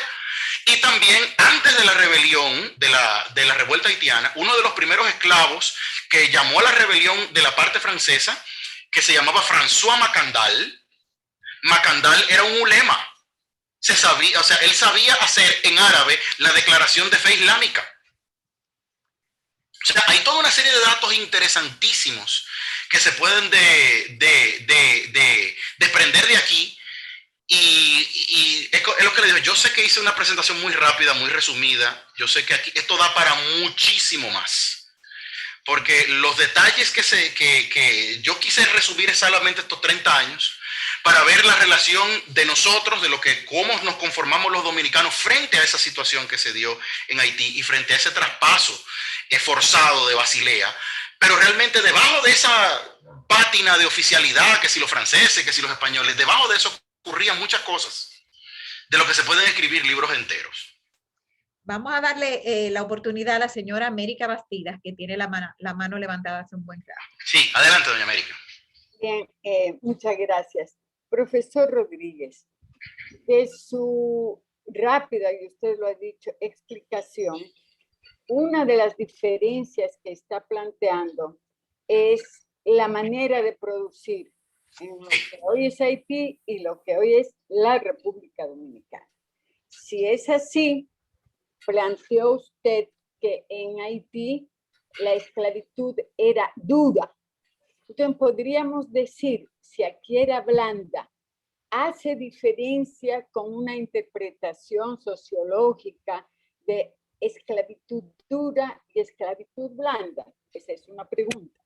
Si eso fuera así, por lo que usted habla de la agricultura extensiva, que convirtió a Haití en la fuente de riqueza de Francia por excelencia, Y en cambio, la producción en lo que hoy es la República Dominicana, que tengamos idea, no generó grandes fortunas en España. Si eso fuera así, usted me aclara, ¿cuál fue la fuente de acumulación fundamental en esta parte de República Dominicana, considerando que tampoco fue una gran riqueza? ¿O sí? Si eso es así, entonces, ¿cómo estaríamos entendiendo que estas relaciones económicas que se dan siendo diferentes también generan en la sociedad modos de comportamiento y de cultura diferentes? Asumiendo a su vez lo que usted planteó, que hace una diferencia en la cultura, que aquí todos hablamos español y nos entendemos. Eso quiere decir que fue dominante la cultura europea y por lo tanto eso estaría explicando también otra inquietud de usted para para el proceso de decolonizamiento, quizás sería eso, porque nuestra cultura es una cultura muy centroeuropea, para decirlo de una manera bastante vaga y general. Pero aquí hablamos español y en Haití la población no necesariamente habla francés, sino patuá. Y, y tiene que estudiar el francés. E incluso ahora, y por otras razones, no nos vamos a meter, que la población trabajadora haitiana habla de alguna manera español y nosotros no hablamos de ninguna manera ni patuá ni francés, a no ser de que uno entre en academias. Entonces, esto hace diferencias en general, a su juicio, del pueblo dominicano y del pueblo haitiano, las maneras de esa forma histórica diferente de producir, de establecer relaciones económicas, políticas, culturales. Me quedo ahí porque es largo también. Sí. Gracias, doña América. Y bueno, intentaré responder la mayor parte de sus preguntas, que son varias y tienen diferentes niveles de análisis. Voy a comenzar por el principio. Esclavitud blanda y esclavitud dura. Esa esclavitud como sea. En cualquier situación, claro, estoy hablando como un hombre del siglo XXI. Para mí la esclavitud no es aceptable de ninguna manera. Ciertamente, los modos de producción eran distintos y por ende la exigencia física del trabajo no era igual. El negro que estaba sometido a un español era tan esclavo como el negro que estaba sometido a un francés. Pero el español lo explotaba físicamente menos de alguna manera. Eso no quiere decir que fuera bueno, porque ser esclavo no es bueno bajo ninguna circunstancia. Y eso, por eso yo siempre he estado en contra de ese concepto de esclavitud fuerte o esclavitud dura. Esclavitud es esclavitud. Y es desigualdad y es opresión de cualquier manera. Y los modos de producción de las dos colonias evidentemente sí siembran una diferencia crucial. Porque dos pueblos que producen de dos maneras diferentes son dos pueblos que piensan de manera diferente, que viven de manera diferente. Y que evidentemente lo que va a salir de ahí a futuro también va a ser diferente. Los dominicanos y los haitianos somos dos pueblos diferentes, con dos estructuras sociales y con dos culturas distintas. Eso no quiere decir que seamos antagónicos. No somos dos pueblos antagónicos. Tenemos más en común de lo que a los dos nos gustaría aceptar. Pero ciertamente también hay diferencias. Ambos escenarios están planteados aquí. Los franceses, evidentemente, la élite francesa, luego de la Revolución Haitiana, la que no fue masacrada se fue. Muy pocos quedaron. Y por eso, quienes se quedan con la cultura francesa son las élites mulatas, que son hijos de franceses y negras. Esa élite mulata es la que gobierna Haití hasta el día de hoy. Esa es la que gobierna en Haití hasta el día de hoy, y esa élite mulata siempre se ha sentido medio francesa. Siempre lo ha sentido así. Ahora, las masas populares haitianas, el haitiano que cruza aquí a Santo Domingo a trabajar en la construcción o a hacer servicio doméstico, no habla francés, porque viene de las masas pobres y se desenvuelve mejor con el creol o patois. Y pues evidentemente, sin embargo, yo he hecho el siguiente ejercicio. Ellos entienden el francés. Usted le habla a un haitiano en francés y ellos entienden lo que usted le está diciendo. Ellos no necesariamente lo hablan todo lo correctamente que uno entiende que debe hablarse el francés, pero ellos lo entienden, porque es la lengua de sus jefes allá. Entonces, eso plantea ahí ese escenario. Con respecto a que si los dominicanos y los haitianos somos más iguales o más diferentes, yo entiendo que tenemos lo suficiente en común para entendernos. Yo entiendo que el anti-haitianismo no tiene ninguna justificación, como no tiene ningún anti-nada, porque yo tampoco creo que tengamos que ser anti-españoles y tampoco creo que tengamos que ser anti-norteamericanos. Los dominicanos no podemos darnos el lujo de ser anti-nada, porque los dominicanos somos una amalgama de tantos pueblos que han venido de tantos sitios, que nosotros somos el primer...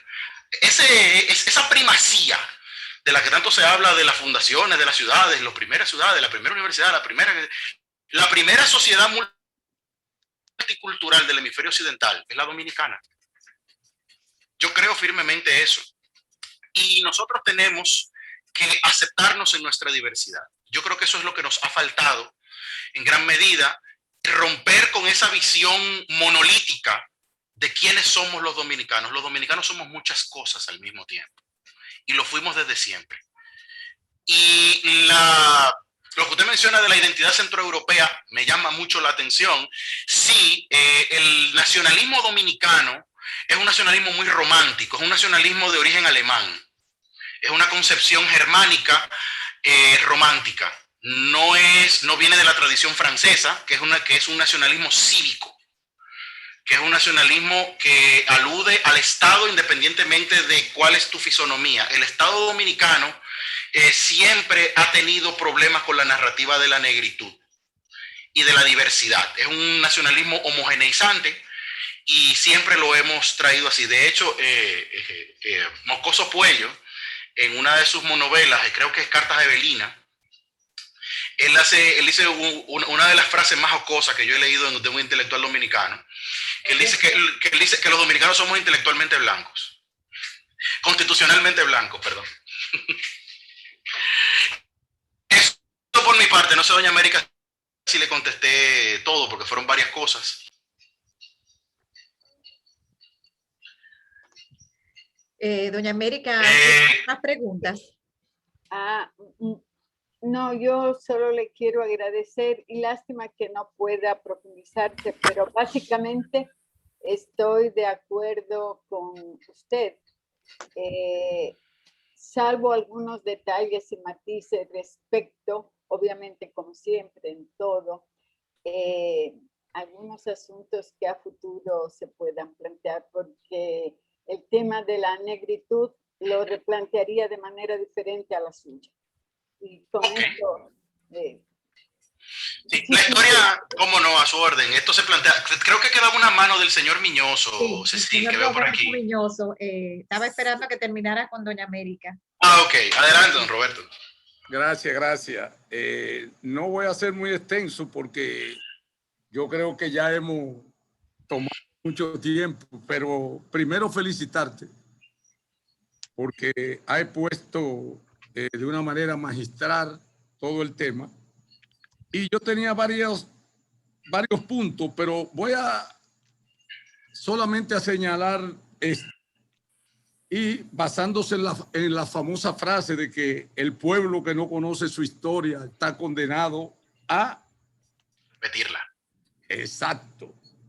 Entonces, ¿cómo tú ves la situación actual en la relación dominico-haitiano en estos momentos, siguiendo todo ese historial que tú has explicado y todos esos temas y todo lo que ha sucedido desde el principio de la historia desde el descubrimiento hasta ahora y sobre todo basándonos en la relación dominico-haitiana.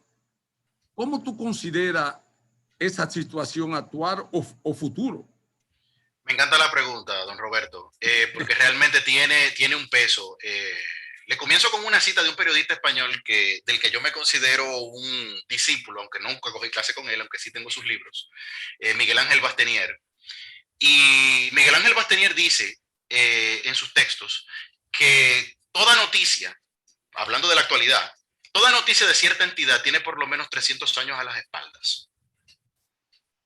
Y eso se aplica perfectamente a la relación dominico-haitiana y la situación que hemos visto aquí con el Tratado de Basilea y los cambios políticos. La relación dominico-haitiana siempre ha sido un tema espinoso, porque primero nos desconocimos mutuamente, heredamos las rivalidades coloniales unos y los otros. O sea, la relación nació marcada desde la colonialidad, nació marcada por la tensión. En un momento había una cierta distensión, colaboración, en otros momentos había rechazo y miedo. Cuando se produce el proceso de independencia y las descolonizaciones, los haitianos sacan a los franceses de su tierra, los dominicanos finalmente intentamos sacar a los españoles, luego nos unimos con los haitianos, sacamos a los haitianos para volver a ser españoles. Siempre ha habido un vaivén. Si yo pudiera describir con una palabra las relaciones dominico-haitianas, yo utilizaría la palabra inestabilidad. Las relaciones dominico-haitianas siempre han sido inestables. Y eso es una dinámica que comenzó a ponerse en movimiento desde la colonia. Y lo vemos todavía hoy, vemos a cada rato, bueno, lo vimos recientemente con estos dos muchachos camarógrafos que fueron secretuados en Haití. Eso generó una explosión en los sectores más recalcitrantes y nacionalistas dominicanos, que son herederos de ese pensamiento colonial y heredan ese miedo, ese rechazo a todo lo que venga de Haití, porque ellos ven, ellos tienen, todo lo que venga de Haití está mal, todo está mal. Entonces, evidentemente, claro, yo no estoy justificando la acción que se le hizo a esos dos muchachos, fue un acto de violencia, no es justificable bajo ninguna situación. Y los estados, tanto el dominicano como el haitiano, siempre han tenido una visión oportunista del otro. Depende de cómo me conviene, yo te trato como me convenga tratarte. Y eso no ha permitido un acercamiento real entre los dos pueblos. Y pongo un ejemplo histórico reciente que a muchos le podría tomar hasta contrapelo, un poquito de sorpresa. Y es con Trujillo. Trujillo, el epítome del antihaitianismo dominicano, del siglo XX por lo menos, porque eso venía de antes. Trujillo no solamente era nieto de haitianos, sino que en un momento determinado, al comienzo de su gobierno, Trujillo andaba de besitos con el gobierno haitiano y se trataban muy bien. Incluso cuando se estaban haciendo los arreglos de la frontera, cuando por fin se hizo los arreglos en el 34 para finalmente cerrar el tema fronterizo, Trujillo fue a Puerto Príncipe, fue recibido como, o sea, Trujillo no siempre fue antihaitiano. Trujillo fue antihaitiano cuando le convino ser antihaitiano. Sobre todo para satisfacer el prejuicio de las élites hispánicas dominicanas para que lo aceptaran. Porque Trujillo no era un hombre de élite, Trujillo era un hombre del pueblo. Trujillo no era un hombre de sociedad, por llamarlo de alguna manera. Trujillo era un hombre, era un advenedizo de alguna manera, y él logró insertarse en el poder, y él, por supuesto, lo que hace es que hereda estos prejuicios y los potencia. Por eso yo siempre he dicho, y hay gente que me ha criticado por decirlo, pero yo creo que puedo demostrarlo, Trujillo no se inventó nada. Trujillo de originalidad no tenía nada. Él lo que hizo fue que cogió todos los prejuicios y toda la mentalidad caudillista que ya venía del siglo XIX, desde Juan Sánchez Ramírez, y es lo que hace que la potencia en el siglo XX, con radio, televisión, telégrafo, con modernidad, pero era autoritarismo y era caudillismo. O sea que Trujillo no creó nada. Trujillo lo que hizo fue que lo juntó todo y creó este sistema que tuvo éxito, duró 30 años en el poder, Pero todo esto, todos estos prejuicios vienen desde esta época que estamos analizando. No sé si le contesté, don Roberto. Y una última pregunta, ya un poco personal. ¿Tú eres miembro de la Academia de la Historia? Aún no, todavía no formalmente. Siempre voy, pero aún no soy formalmente de la academia. ¿Y cuáles son los requisitos para ser miembro? Hay que hacer una ponencia, hay que preparar una serie de cosas, presentar una documentación. Yo realmente porque no he hecho la diligencia, y más en este año de pandemia que se paró todo, pero eventualmente sueño con estar por ahí. Yo voy a hablar con mi amigo Che Checo, que fuimos compañeros de estudio en el seminario y somos muy amigos. Te vamos a ser miembro de la academia, Emmanuel, no te preocupes. Ay, Joan, ay, gracias. Yo creo que te lo mereces. Yo creo esas relaciones tan ancladas en ese histórico antagonismo franco-hispano, definitivamente. O sea, ahí las raíces hay que buscarlas, eso, y se produce probablemente en América un caso único, y es que dos potencias antagónicas como eran Francia y España, entonces le toca luego compartir aquí frontera nuevamente. Y eso ha condicionado todo lo que ha venido después, como tú muy bien has expuesto a lo largo de la noche. Sí, así es. Ese antagonismo nace ahí, porque Francia es la potencia pujante. España ya en el siglo XVIII, aunque todavía era una potencia, pero ya se nota un receso. Hay un proceso recesivo de España. Que algunos lo perciben incluso del siglo XVII, pero bueno, eso es una discusión bastante larga. Y sí, eso nace ahí. Y todavía hoy los dominicanos y los haitianos somos los herederos de ese antagonismo. Lamentablemente, pero las fuerzas históricas son así, se prolongan durante siglos y siglos. Es así, Joan. Un placer de verdad escucharte. Muchas felicidades, Manuel, y muchas gracias, de verdad. Gracias a ti. No veo más, no sé, Cecil, no veo más manos levantadas y también se nos ha ido haciendo un poquito tarde para que tú veas que tuvo muy buena acogida la charla. Yo quiero despedirme del público haciendo mías unas palabras que te escribió aquí tu compañera Genara. Dice, pienso que has recogido muy bien y con una narrativa muy clara procesos históricos dominicanos muy largos. Felicidades, compañero. Pues gracias. Hago mía esas palabras porque pienso igual que Genara. Muchísimas gracias, Emmanuel. Ha sido muy enriquecedora esta charla de esta noche. Y tus estudiantes tienen mucha suerte de tenerte como su profesor. Gracias. Para mí es un honor poder compartir lo poquito que sé con las generaciones que vienen adelante. Yo siempre lo digo, el futuro son ustedes, nosotros somos sencillamente el vaso comunicante, nosotros somos los que pasamos esto. Y esa generación es la que necesita que todas estas cosas se aclaren para que por fin podamos pensar un poco más claramente. Muchas gracias a todos ustedes. Permítanme, por favor, compartirles cuáles son las actividades que nos restan para el resto de la semana y la semana próxima. Tenemos aquí que nuestras próximas actividades mañana tenemos, como algunos otros jueves, hemos tenido la colaboración de Jacqueline Lozada, quien es una persona que está preparada en el área del arte terapia, y ella nos regala estas sesiones de arte para relajarte, o este jueguito de palabras.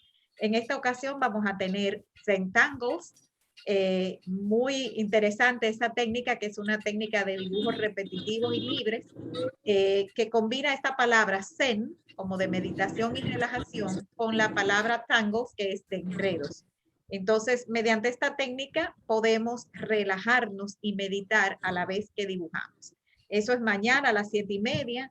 Los interesados deben tener a mano muy pocos materiales, básicamente una hoja blanca y algo con qué dibujar, lo cual puede ser un lápiz, un chinógrafo, un bolígrafo, un marcador fino y hasta lápices de colores. ¿Ok? Eso mañana. Nuestro Cineforum del martes próximo va a tener una película francesa del 2004 que se llama El silencio del mar. Esta película, atención, no la vamos a ver en Netflix como estamos acostumbrados, sino que está en YouTube. Entonces van a ver que hay quizás varias opciones de la misma película. Les recomendamos tomar la que dice subtitulada en español porque tiene muy buena calidad de imagen. ¿Y dónde está? Está en YouTube y la buscan así, El silencio del mar 2004. Yo voy a decirle, ¿no? Hay un micrófono abierto. El silencio del mar 2004. Perdón, déjeme ver si puedo controlar ese micrófono. Yo le voy a decir ahora. Yo le voy a decir de buena forma, pero déjame decirle porque tú eres muy... ¿Me pueden ayudar alguien con el micrófono? Sí, es el de Joan, de hecho. Joan, es que como estoy compartiendo pantalla, no puedo... Perdón. Bueno, entonces... Ya lo muteé, sigue. Sí. Okay. Recuerden, por favor, que es en YouTube y que deben poner El silencio del mar 2004, porque la película original es del 1947 y este es un remake del 2004, ¿ok? Es una película muy linda, muy interesante y la vamos a comentar el martes. Para los que son nuevos, la forma en que manejamos el Cineforum es que les sugerimos una película, ustedes la ven a su ritmo, en su tiempo, y luego nos juntamos a comentarla el martes a las 7:30. Y ya el miércoles de la semana que viene volvemos con jardinería y con paisajismo. Vamos a tener el módulo 4 de explicando las plantas. En este caso, como ven en la imagen, vamos a estar tratando de tallo, hojas y yemas. Ustedes van a ver cuántas cosas interesantes hay con el asunto de las yemas, incluso hasta medicina. Así que esto miércoles a las 7:30 con Adolf Kochak como charlista encargado de esta sección de paisajismo sostenible que tenemos aquí en el Centro Cultural.